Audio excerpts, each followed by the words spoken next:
Ladies and gentlemen, now I would invite you all to our second panel discussions and the last panel discussion of the day.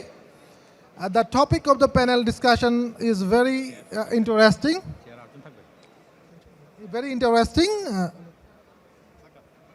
And the topic is transforming human capital for USD 100 billion export target. So we have among us panel speakers, Mr. Jiaur Rahman, Regional Country Manager, Bangladesh, Pakistan and Ethiopia, H&M, Dr. Bernd Speiner, Deputy Head of Mission, the European Delegation to Bangladesh, Mr. Sharif Johir, Managing Director, Ananta Group and former Director, BJMEA, Dr. Shahriar Mahmood, Chief Sustainability Officer, Spinilova, Ms. Sarawat Ahmed, Senior Advisor, GIZ, Dr. Ravi Chandran L, Director, Product Innovation Business, Atlantic Care Chemicals. So I am requesting to come on stage Mr. Jiaur Rahman, Regional Country Director, Bangladesh, Pakistan and Ethiopia. Mr. Bernd Speiner, Deputy Head of Mission. Mr. Sharif Johir, Managing Director, Ananta Group. Yeah, anyway, you can sit. So, and also I am requesting Dr. Ravi Chandran, Director, Atlantic Care Chemicals.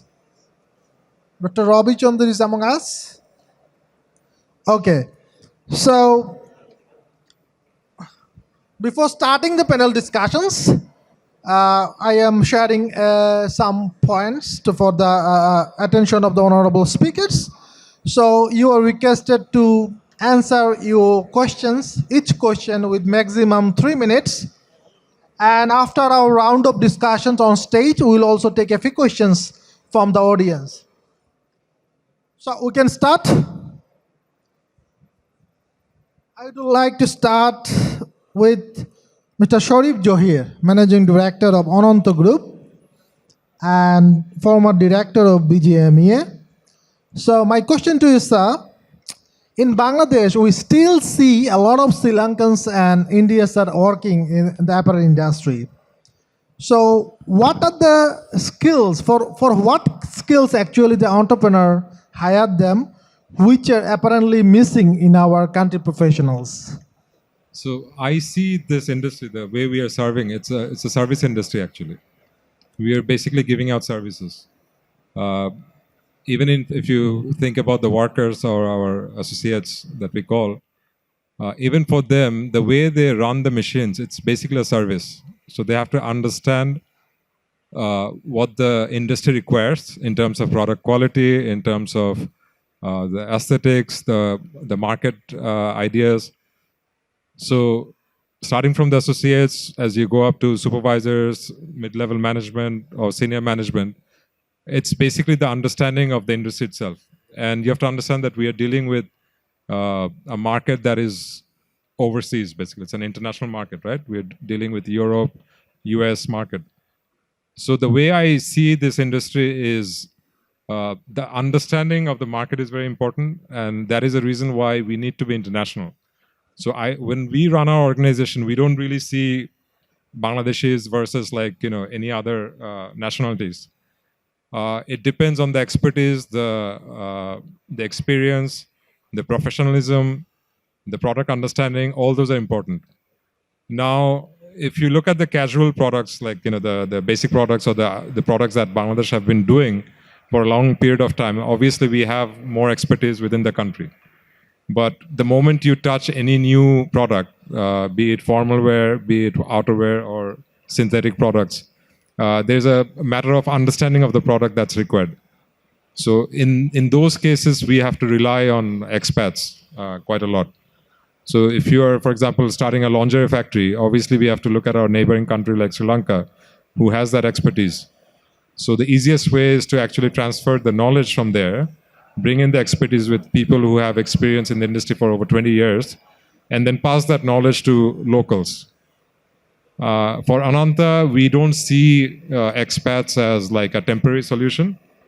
We have expats staying with us for 15, 20 years. And again, we value his professionalism or the eagerness of working as a criteria, and not really the nationality. Okay, so I will come back to you again. So now I would like to move to Mr. Gio Rahman, Regional Country Manager, Bangladesh, Pakistan, and Ethiopia, H&M. We have seen still recently there were actually few Bangladeshi professionals as the country manager of brands. You, along with some of others, have created example.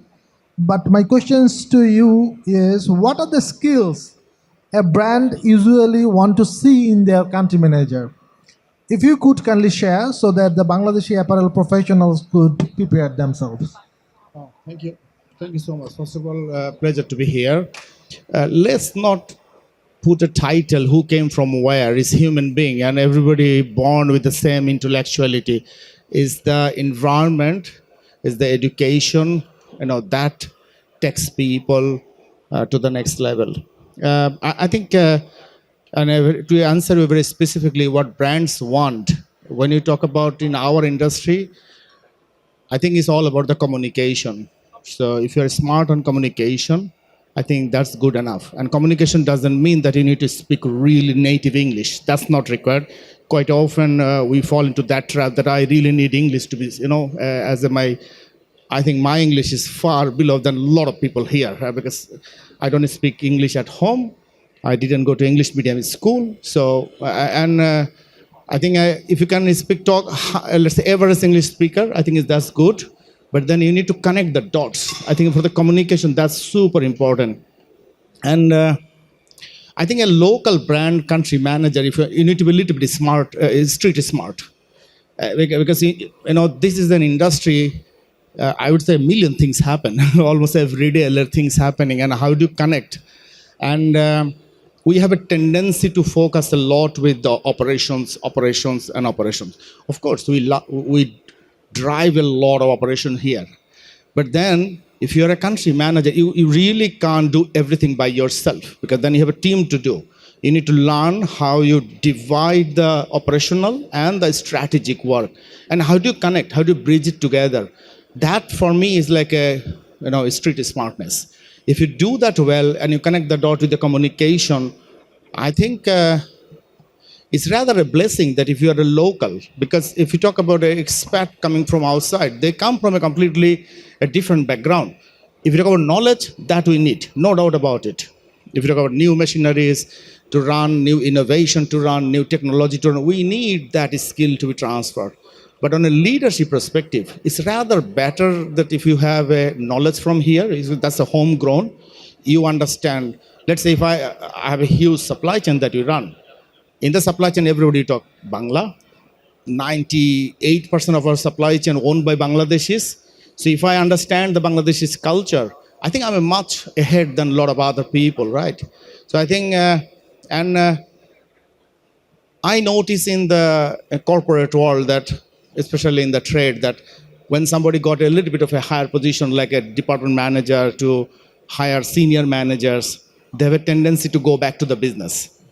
So I personally decided to be a corporate guy, Otherwise, I see a lot of, the moment you become a general manager, you have a tendency to own your own because how long I'm going to work? I want to be my own boss. That's a tendency a lot of Bangladeshi has, and I respect that because if you look at our industry, there is homegrown entrepreneurship. So huge salute to our entrepreneur here. I'm not saying it's wrong.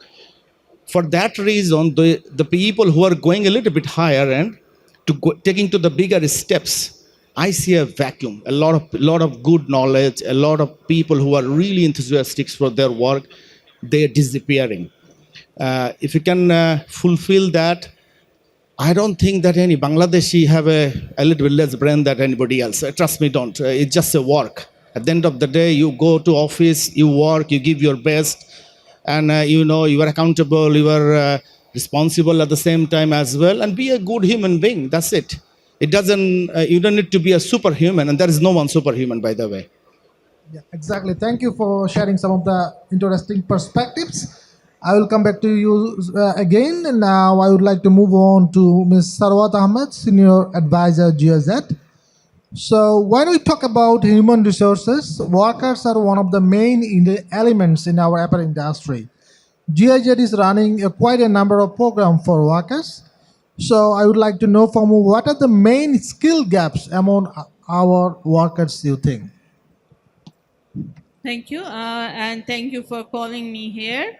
Yes, GIZ is working with workers for a long time. They have been working with them, but right now we have a special program for workers where we are working with the workers directly. So in the community, we are working with them, and we have come up with some interesting way of doing it, and the results are very good.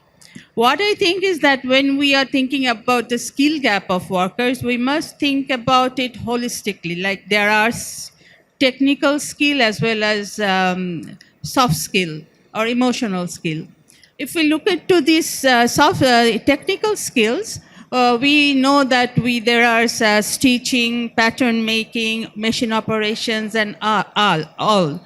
I think there are hardly any development agency, brands, or donors are working in that sector to enhance their skill in sewing, pattern making, machine operation, quality.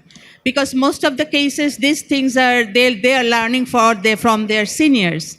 So there is no professional way of doing it, professional way of learning those. So I think there is a big chance. And yes, if our industry wants, because we are working with the industry, if the RMG industry want, we also can think of enhancing the skill of the worker.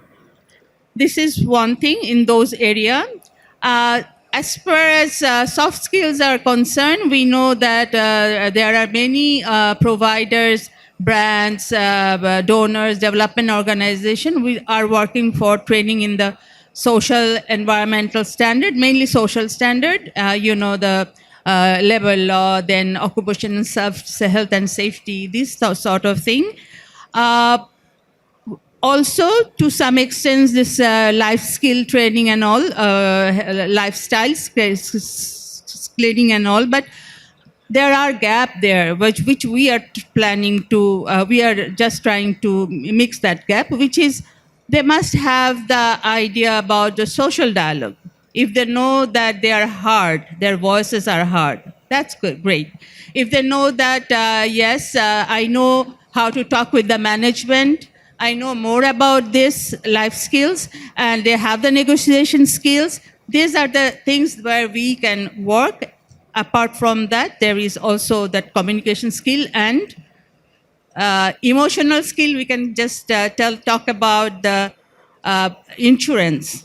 You know that we have employment injury scheme. Yes, employment injury scheme, where we are trying to work with five factory. We are giving some sort of compensation for people who are getting socially, like totally disabled, partly or fully, or their death. We are giving compensation. So when workers know that their lives are not at risk, they are covered, this also gives them the mental stability. So I think it's a holistic approach, and we should think about it. Thank you. Thank you. I will come back to you again. Now I would like to move on to Dr. Bernd Speiner, Deputy Head of Mission, the European Union Delegation to Bangladesh.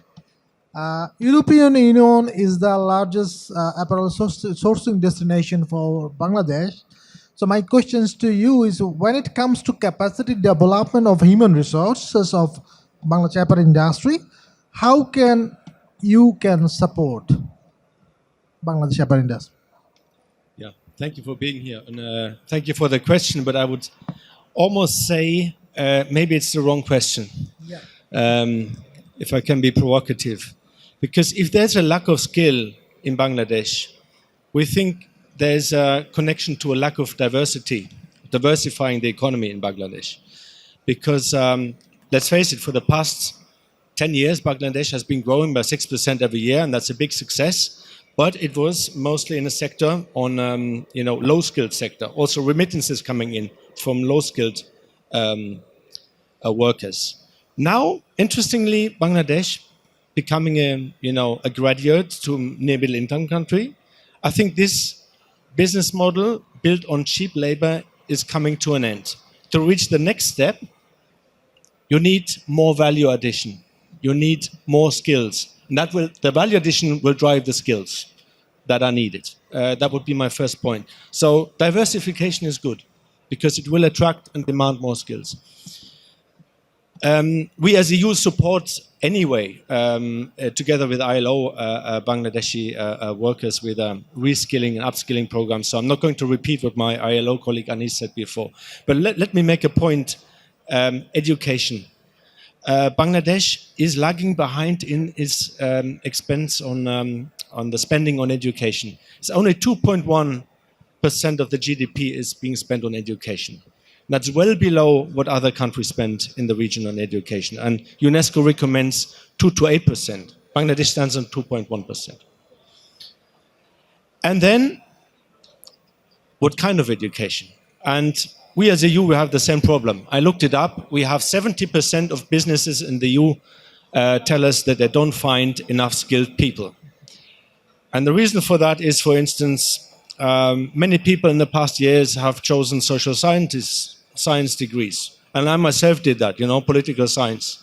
It's not very productive. You can become a diplomat, you speak here on the podium, but what we need is engineers. And there's a serious lack of engineers all over Europe.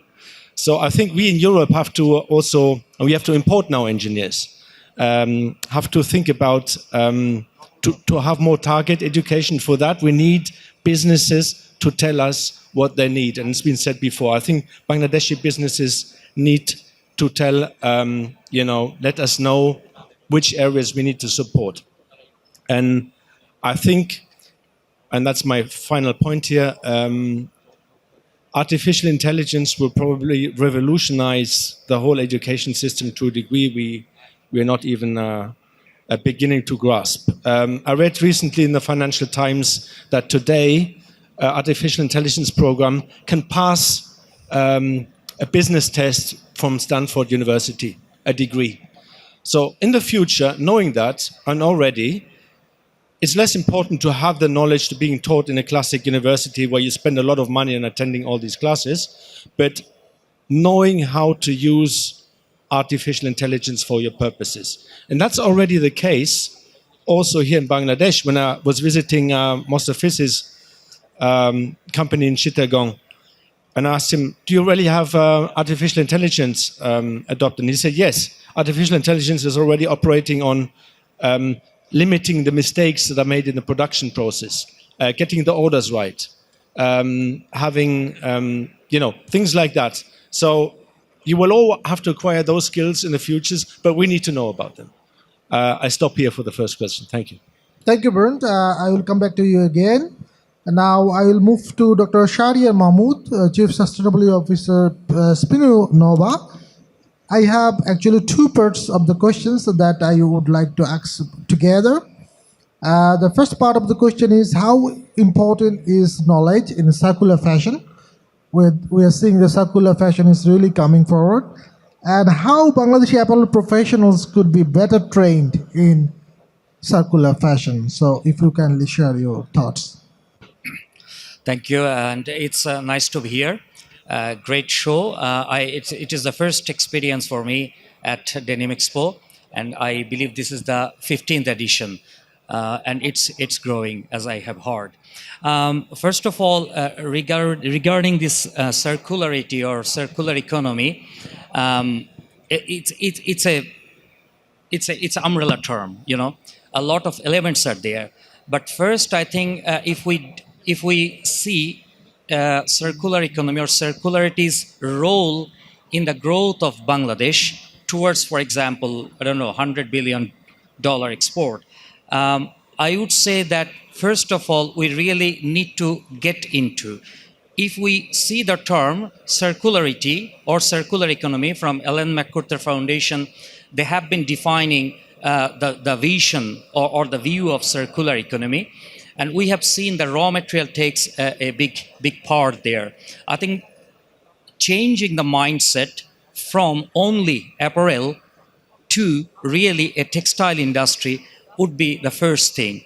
Why I'm saying that, we are very much focused on apparel sector, and we know that in the whole circular economy thing, the raw material play a great role.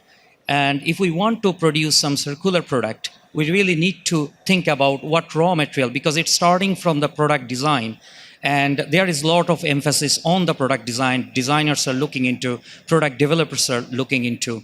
At the same time, regulations, especially from EU, we can see have a big role. And we sometimes hear in Europe that there is a tsunami of regulations.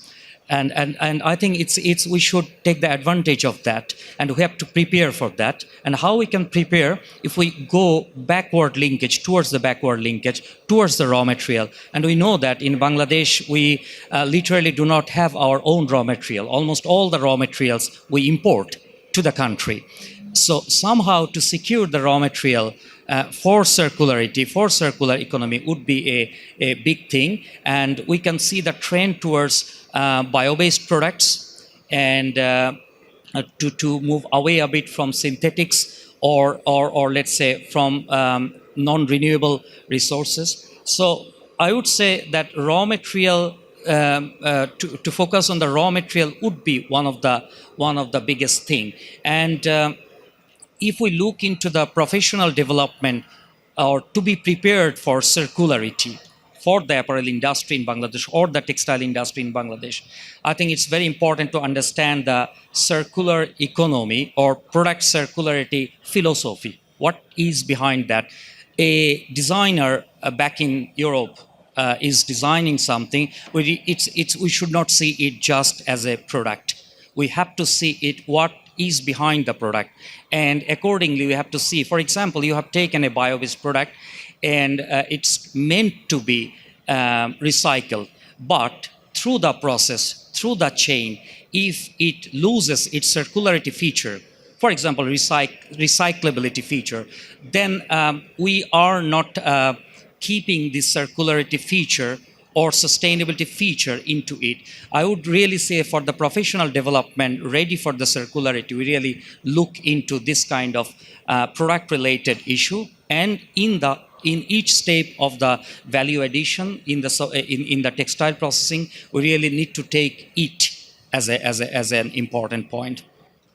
Thank you. And I would like to draw the attention of all of you that the design and construction of this Bangladesh Denim Expo is promoted circularity. If you see your back, the used tin and also the exhibition stalls, used tin has been utilized for the construction of this stage and stalls. So Bangladesh Denim Expo is also promoting circularity throughout the design and the ambience of this expo.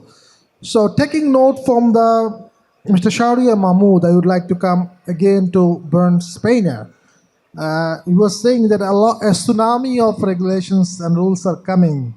So we think that there is also need for disseminating knowledge about the upcoming rules and regulations, especially EU sustainability strategy and due diligence. So how the awareness among the factories can be created about these rules? If you can share your thought. Yeah, I think you're absolutely right. Tsunami is coming. We have the due diligence legislation coming from Europe. We have circularity. We have the carbon tax. We have a whole number of legislation that needs to be adopted here in Bangladesh. Now, a simple answer to your question, we need a good platform. And the platform we are about to build, and this would be the European Chamber of Commerce, where we would have like all the big European companies together with all the companies, Bangladeshi companies working with them, together and working in all these fields, and have advocacy vis-a-vis the government, but also preparing and communicating on what's needed and what's coming. talking about circularity, and I'm very happy this has become such a big topic here. What the European Chamber of Commerce can also do is technology transfer. Because Europe, let's face it, we were not the best in IT, you know. We don't have a Silicon Valley in Europe. But we were the first, I think, when it comes to circular economy and recycling techniques. I mean, Sweden is very strong, the Dutch are very strong, other countries are very strong. And what we want to do is, we want to help Bangladeshi companies to make this transition to circular economy faster than we did. And I think we can do that by having this technology transfer that would help Bangladesh to, as Sabat Chowdhury, the climate envoy, said, leapfrog a step. You don't need the same time in adopting as Europe did. You can do same things in a much faster time. And just to tell you an anecdote, when I was visiting Chittagong, the Korean EPZ, I was amazed that, you know, the rooftop covers were covered with solar panels, and they told me they're already covering 60% of the energy consumption. And this was done in 2 years, in only 2 years. And when I look back at how long we needed, the time we needed in Europe, this is amazing. And I hope we can recreate that success also in other areas. Thank you. Thank you, Bernd. I would now again come to Mr. Gio Rahman. So my questions to you, we often hear that brands that our factories need to improve their efficiency. So my questions to you, what are the major areas where our factories should improve their efficiency? Thank you. Yes, I think this is an area we have a lot of things to do. As we operate like major 15 different countries, that means we buy from there, right? If I see, other than probably here and there, by far our efficiency, I'm talking production efficiency, is here very low. I usually claim that our suppliers are the best in the market, and on an average, of course, there are some guys are doing really good, but on average, our supply chain average is below 50%. I don't need to go very far. If I go even in Sri Lanka, the average efficiency is 70% plus. And that's why you see a lot of Sri Lankans work here, you know. It's the easy equation. If you go to any Indian different suppliers that we work with in our supply chain, by the way, I don't have a lot of knowledge about India, but I handle Pakistan and Sri Lanka. In that case, I can talk more. But in our supply chain, those suppliers in work in India, their efficiency also much, much higher than us. So that's one of the area. Well, I will talk some other area also. For example, our waste management system.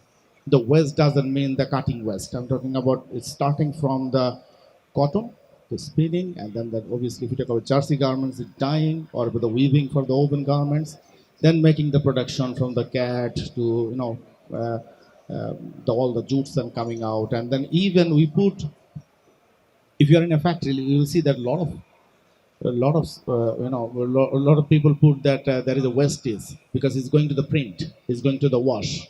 So if you put it all together, I think from cotton versus the real product that come out, there is a more than 30 to 35% wastage.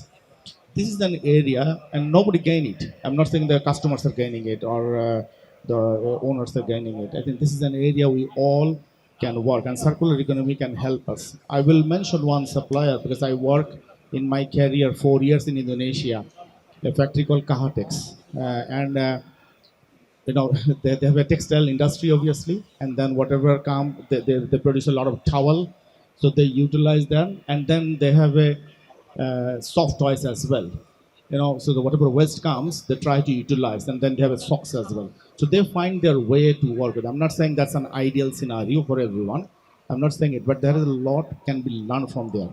But on a low hanging opportunity, if you talk about even sewing operations from cutting to finishing, the average efficiency is below 50%. This is where I think we all can be better, and this is where I think if you talk about automation, we have a fear that if automation comes, a lot of worker will, lose the job. That's fundamentally not right. I don't believe that. But at the same time, you can't just operate a swing machines and one operator, you will have a helper. By the way, our industry evolved a lot Don't. It's not that I'm trying to portray a gloomy picture. We should not forget about that. We are the second largest exporter in the whole world. So we have a lot of pride. I'm just saying what are the potential area we can be, because we have a lot of we have gained a lot of things. Trust me, I'm a very proud Bangladeshi when I'm talking about textile industry. So if I go back there, this is a big area that we can do. And I will remind a little bit our mindset here, because quite often, imagine a very, very young industrial engineer came out from the university or came out from the college, joined in a factory, and then give a little recipe that can you do the production this way? The fast resistance come from production head or head of, let's say, production manager. Do you know more than this? I'm doing it 20 years. Basically, that 20 years thing is a bigger problem. So I think we need to create an environment, because the person who is probably the very young fellow came out. And how do you bring that? Because even I'm sitting next to Sharif Bhai, a very good factory, by the way. So, but the way they've nursed and portrayed, I think these young fellows to the next level, I think that we need to multiply quite a lot. And it's an untapped area, a potentiality. We can go miles away, miles away. The opportunities are huge. Thank you. I would now again move to Ms. Sarwat Ahmed, Senior Advisor, GIZ. When we talk about our apparel industry, we often take pride that 60% of our workers are women. But unfortunately, in the apparel industry, in the managerial positions, we still see few women. So how the talented females can be attracted to build their career in the apparel industry? Yes, you're right. And unfortunately, number of female workers are also getting lower by the day. We just had a research on that. First of all, what I think is that we have to position the career in ready-made garments as a lucrative one, as a very high-profile one. So to do that, I think we should come up with some interesting idea. I have talked to Farooq Bhai again and again. Why are you not doing it? Like when there are boutiques, there are OST, there are Shahjalan University where they are offering this textile engineering, where there is a scope to ask the young girls to join. Then again, we must think about the curricula, changing it in such a way that the people who are coming out of this university can join directly to the ready-made garments industry. For that, we have this project called HELD, under this, which is working with higher education. They are working with boutiques and BIM. We have this engineering, the specially made curricula with Hof University and Technical University of Dresden to develop the curricula. So now once the curricula is developed, we have to think about them, about the women, how we can attract them to this program, as well as to build their career in this area. This is a very time-consuming, demanding job, the merchandiser or production manager, whatever it is. So we need strong women, we need intelligent women who will be able to lead this big number of people. So I think it's a good idea for the associations, both BGMA, BKMA, to come up with some campaign, so that, because this is true, when I think about career development, people who are working in the industry, garments industry, they are earning high salary, if I should say. Same. Then they also have there's an opportunity to learn, to grow in this industry, because there are many developing organizations as well as brand owners are offering nice courses. So I think the opportunity is there, but we don't use this opportunity to attract the female, especially, who can come and take the challenge. Thank you. Thank you. And I would now move on to, again, Mr. Sharif Johi, Managing Director of Ananta Group. We often hear that low skills of our middle management is one of the problems of our industry suffering from. And that's why probably also there are a lot of expatriates are working in our industry. So my question to you, how the skills of the middle management of our industry can be improved? So I think When Ziabhai was talking about giving the reference of the 50% average efficiency, so the efficiency is actually a reason. There's a lot of factors involved actually, right? So it's not only about pushing the workers or so. If you really look at the efficiency, what are the reasons? Now, the workers' efficiency or the middle management efficiency is dependent on his learnings from like early ages, basically the culture, right? A lot of things are dependent on that. So we are getting a worker probably like at the age of 18, 19 plus, right? So they have a history, they have a certain culture, and based on that, their efficiency at work is represented. You'll be surprised. It's like we have certain areas, we have production in different areas in Bangladesh, right? And we see some areas the workers have a tendency to go back after lunchtime. It's just their culture because they are habituated to staying close to their house. So their culture is like after lunch they want to go and rest or come back later. That's obviously efficiencies are going to drop. Then there's a matter of education, right? Then there's a matter of culture also. If you look at the Chinese versus Indians versus us, obviously there is a level of difference between like how anxious we are to work better or earn more. So I think there's a lot of matter. It's not only you can't just compare like okay this country is giving 95% efficiency and we can expect the same right away, and it's a gradual process.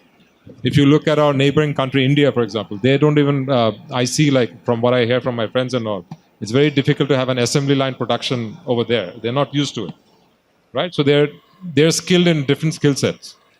So when you talk of the mid-level management, it's the same thing. It's a matter of education. It's a matter of their upbringing. It's a matter of also what they want to do with their life. So there's a lot of things dependent on that. When you mentioned to me about the $100 billion, so I think there's a lot of things that we need to be careful as entrepreneurs. So one is I see a tendency of a lot of the retailers who have already come to an extent where they're utilizing Bangladesh in a very significant percentage of their supply base. So I already see a reluctance of a lot of these customers to grow in Bangladesh. There's a risk factor to Bangladesh. There's like, so we need to be careful.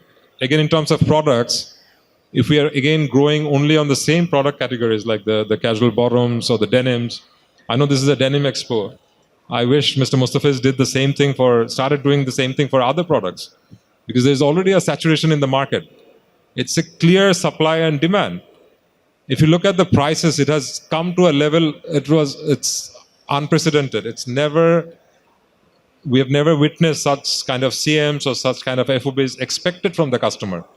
Even the premium customers that we work with, they're expecting lower FOBs every day. So it's not really a matter of efficiency and how much we can push our workforce. It's also the supply and demand. It's plain simple. Like we have oversupply in certain product categories, and we need to be careful. So when we plan to grow to $100 billion, we really need to study the product base, where the opportunities are, where the growth areas are, and also the customer.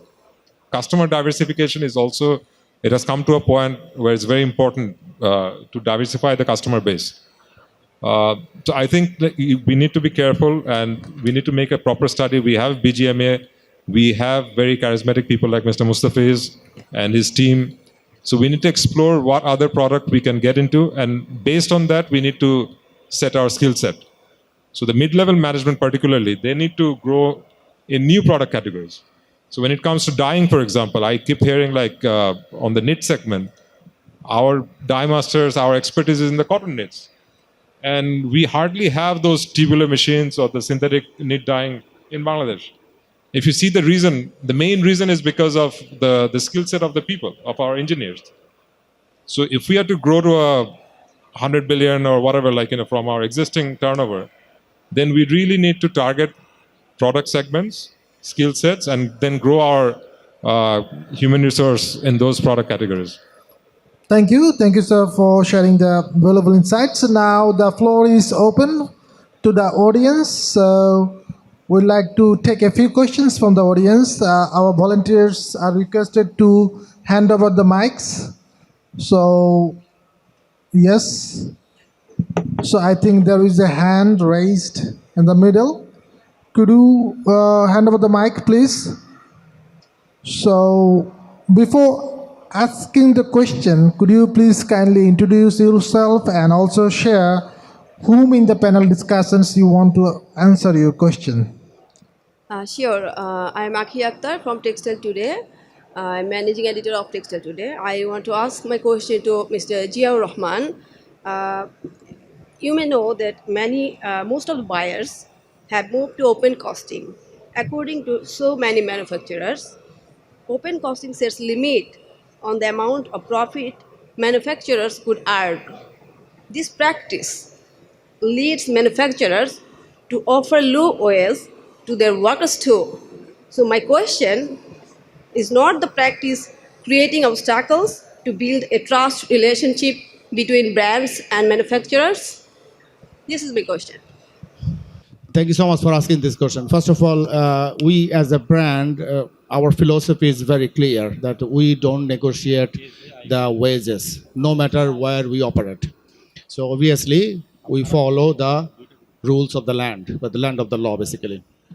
So in Bangladesh, when you work and we create a relationship with our suppliers, so we just don't shop around. It's not that we work today with one supplier, tomorrow they are not our suppliers. We just don't shop around, we create relationship.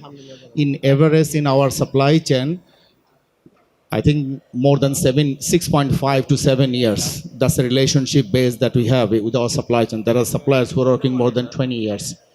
And if you talk about how we quote the prices, I think when we put the material, obviously, and the components separately as well, and we try to understand what's the wages. And the wages part, we really keep it separately. That we cannot negotiate because we said that we go back to our suppliers and we check whether they pay the minimum wages to the worker. Well, I want to remind you here because the minimum wage discussion is quite, that's a topic that's going on at this moment. Last 2 times, the government increased the minimum wages. We go back to our suppliers, we sit with them, we increase our product prices. And this time, our commitment is quite clear that we are committed because whatever the minimum wage declaration coming from the government, we are ready to pay for it because we have to pay it. That's a law, basically. So there is no discussion. With particular suppliers, how we do this, because I think it's a culture or it's a habit that we created. We create a partnership, and I think it's the second time I mentioned it. And this is where the trust factor really, really does matter, how we work with our suppliers. Because we really want that how they differentiate the different blocks of the open costing, how we work it. And it's not a rocket science because we have industrial engineer, the suppliers also have industrial engineer, and we come to an agreement, what is the price, you need to pay for the manufacturing it. And we do that way. Thank you. So, any more questions from the floor? So I want to add one thing. Sorry, what Sharif Bhai says, the $100 billion, because it's a very interesting topic. And I fully support him the way he said it, because if you look at the BGMA data, we do, closely $50 billion, $46 to $45 billion export. 72 to 78% come from only 5 categories. We can't even, portray a dream that we go to 100 billion doing that 5 category, because then we'll be killing ourselves. So product development, innovation is a must. I just wanted to add with him. It's a great point that he made. I want to just compliment Mustafiz Bhai again. He's done such a good job in terms of promoting denim. He just আসার সময় was talking to a new factory owner. No background of textiles or apparels. He just started a huge denim factory. Now, again, why? Because, he says, oh, I read in the newspaper, denim is booming. So, ওই যে ইনফরমেশনটা যে এখন তো last 1 বছর তো denim is probably going through the most difficult time. But we need to highlight those things, actually. I know we have an expertise on this, and we have to promote, we have to be sustainable and everything, but we have to portray the right message to the market. Otherwise, if we are only promoting certain product categories, and you do such a good job in terms of promoting it, then a lot of the information are not flowing into the investors, actually. And there's an oversupply, and, we are all in trouble after that. Yes, and to diversify our products, we have recently organized from the Bangladesh Apple Exchange an excellent show in Amsterdam in September, and that was also the purpose of also promoting our other products, also the jackets and other categories. So we would love to watch a short video on Best of Bangladesh in Amsterdam. If the from the panel you can run the video. Welcome to the best of Bangladesh. In Europe.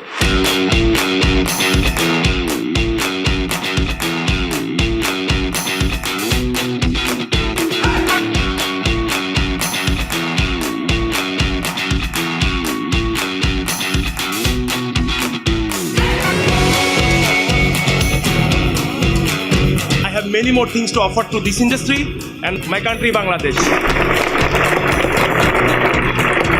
The Netherlands is honored to have been a long-standing partner of Bangladesh. Best of Bangladesh is not an event, it's a process. Please see Bangladesh, come to Bangladesh, invest in Bangladesh. Bangladesh has emerged as the fastest growing economy in the world.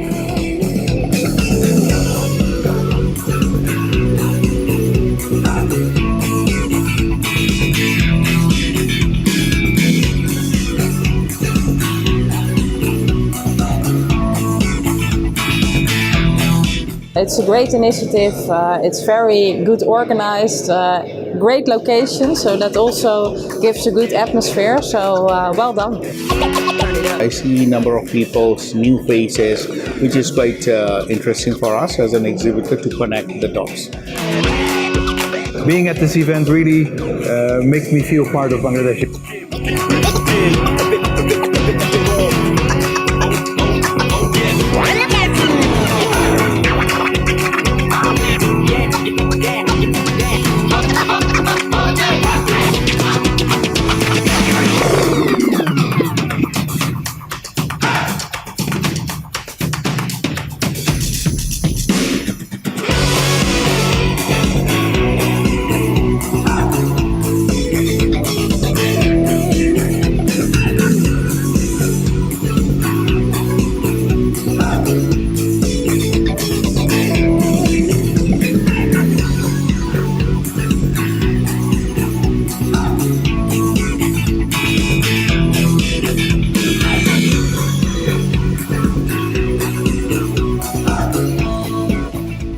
So the second edition of Best of Bangladesh will be organized in September 2014.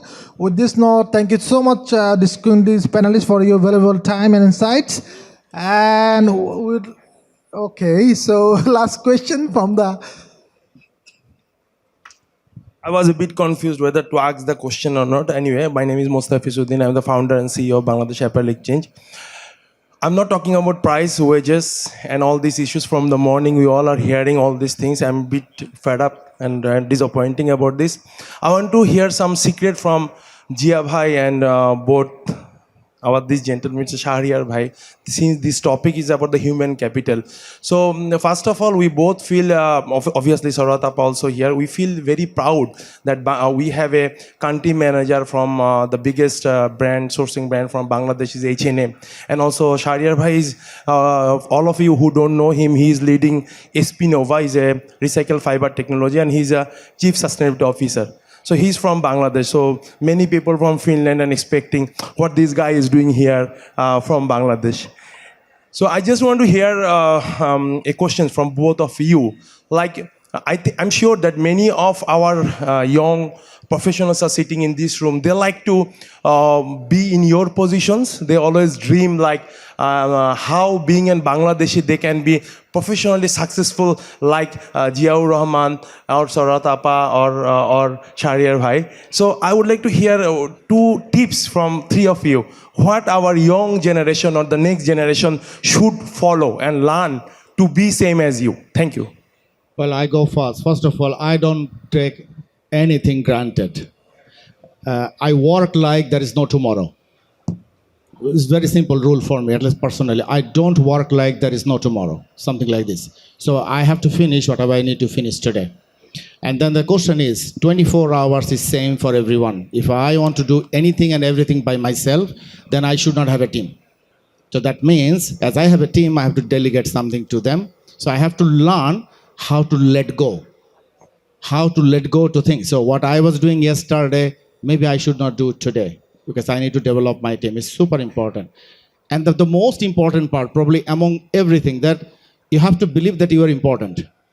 Trust me, it's not the skin color. I'm not a racist here. You don't need to be an expert to be a country manager for somewhere.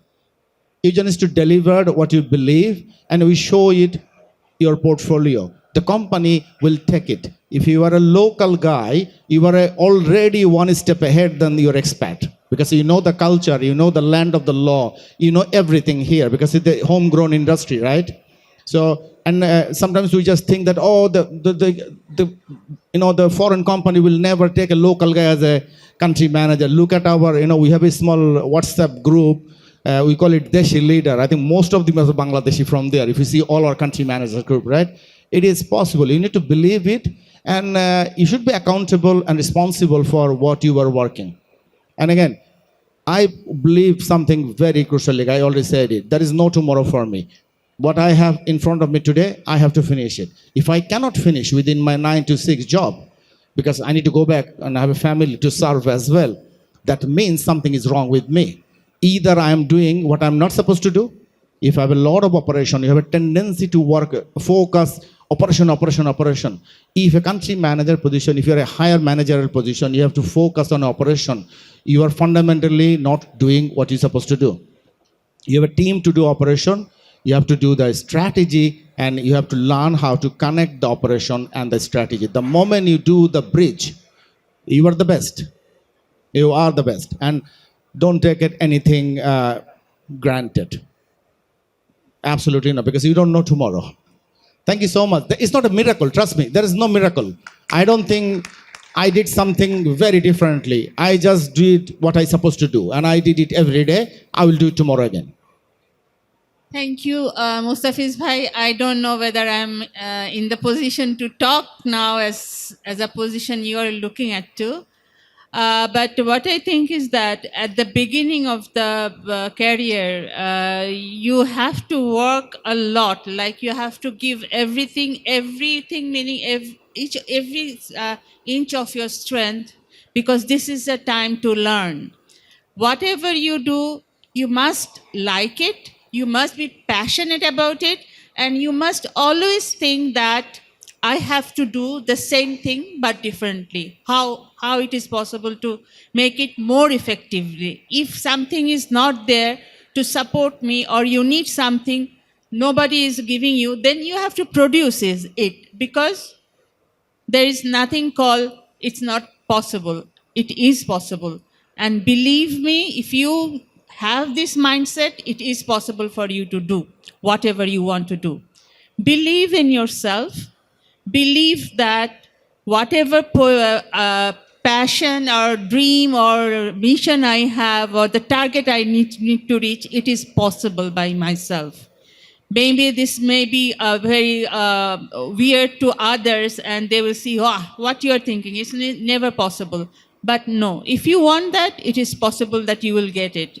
You want it because you know that you have that ability in your self. And there is no end of you appreciate, or there is no end of groom yourself, make your efficiency, increase your efficiency day by day. When it is possible to dream about yourself, it is possible to believe in yourself, it is possible to do whatever you want to do. And as a lady, or as a female, or as a student, female student, never think that I am a woman. Whenever you think about yourself as a person, you will be able to achieve anything. So there are many difficulties for women to work and go be wherever they want to go. But once you think that, oh my God, this is my job, this is not my job because I'm a female, I will have this problem, that problem. No. The moment you can believe yourself as a person, it is possible to do anything.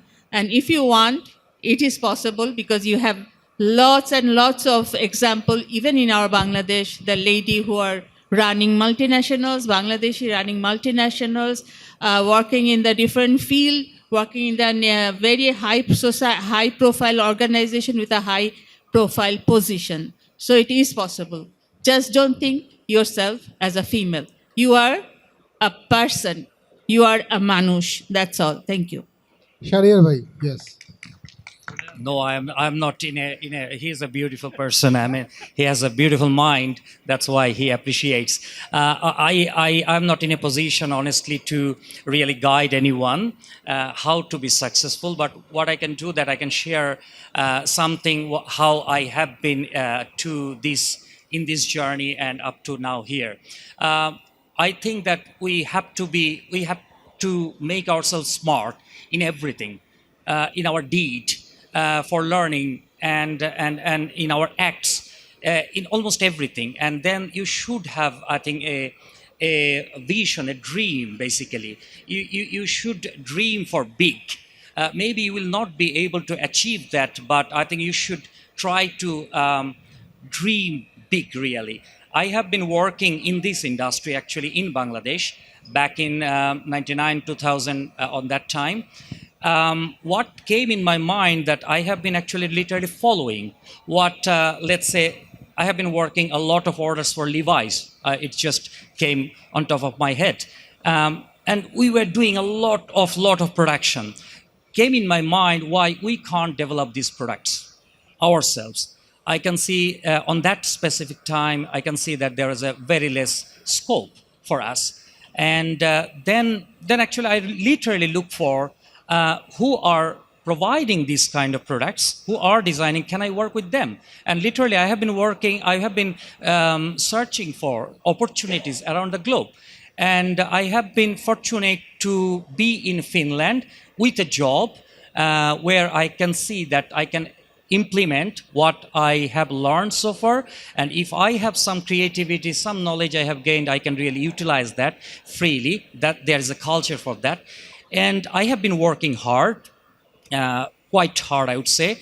And I would say that working hard is definitely very important, but working smartly is even more important. Sometimes I think we really need to see, if we want to grow, we should know also where the world is growing. Back in 2010, I was just a bachelor. I graduated myself from BUET. And I see in Finland, when I was sitting in India, I was doing good. I was a production manager of a company. But I have seen that I am just a bachelor. So what I try to do also, I try to actually do my master's at the same time, parallelly with my work. It was demanding work, by the way, but at the same time, I was trying myself to put some effort. And I was trying to do the masters, just not for doing the masters. I wanted to grow myself. I have been given a responsibility for Europe's REACH regulation. It was back in 2009, 2010. I think it came into the focus. So my company has given me the responsibility to be a REACH coordinator. It means it's directly related to environmental sustainability, or let's say chemical and environmental compliance. And from there, I can see the trend back in 2009 and 10. We can see basically that everyone is really moving towards that kind of environmental compliance, and in big pictures towards sustainability. And then I really decided that, okay, how can I really get into a research area where I can really combine my industrial knowledge. And by the way, I have been working also for a brand called Reima in Finland as an R&D and sustainability director. So I have seen also the brand perspective. I have been working in the industry. I have seen the other part of the supply value chain. And then I really wanted to grow myself as a sustainability professional, because I have the backing from chemical engineering. And I applied I shared a research proposal on the sustainability, environmental sustainability especially, and it has been granted. And this is how I have been growing myself as a sustainability professional. And it has been actually, I can see myself in my career that it has helped me a lot, I would say. So I think I have been dreaming for big. I really wanted to, I was looking for this position, Chief Sustainability Officer. I have been really longing for this. And I have been trying my best. I know it might not come, but what I can do is I do my best. Thank you. Thank you for Mustafa sharing bhai. the eventful journey of your career. Thank you all for your time, and I would like to request to stand up for a group photo, and also request Mr. Mustafizuddin to join the group photo.